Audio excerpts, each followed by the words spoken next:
ஊராட்சி மன்ற தலைவர் மதிப்புமிகு இரா ஐயப்பன் அவர்களே, துணைத் தலைவர் வனிதா துளசி அவர்களே, வார்டு உறுப்பினர் திரு ரேவதி ரவிச்சந்திரன் அவர்களே, இரத்தத்தின் ரத்தமான என் உடன்பிறப்புகளே, உங்கள் அனைவருக்கும் என் முதற்கண் வணக்கம். கவி பாரதியார் பாடியிருக்காரு,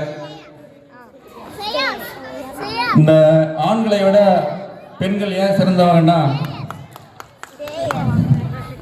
ஒரு பிரச்சனைன்னா ஆண்கள் கொஞ்சம் தடுமாறுவாங்க, பெண்கள் உடனடியாக ஒரு சரியான முடிவு எடுத்துருவாங்க. அது இப்போ மட்டும் கிடையாது, ஆதாம் ஏவாள் காலத்திலேருந்தே அப்படி தான். மனிதன் தோன்றியது ஆதாம் ஏவாள் காலம் சொல்லுவாங்க. பைபிள் படி கடவுள் ஆதாம் ஏவாளை படைச்சிட்டு ஏதேன் தோட்டத்தில் விட்டார்.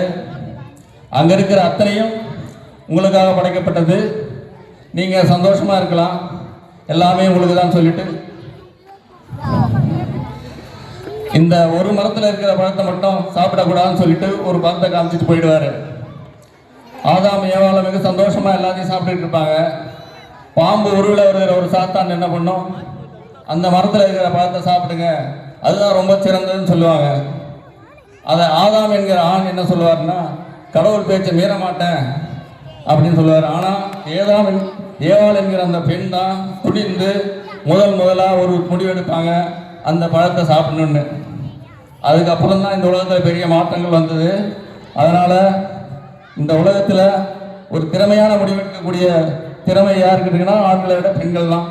அதனால் அனைவருக்கும் மீண்டும் ஒரு முறை மகளிர் தின வாழ்த்துக்களை கூறி விடைபெறுகிறேன். நன்றி, வணக்கம்.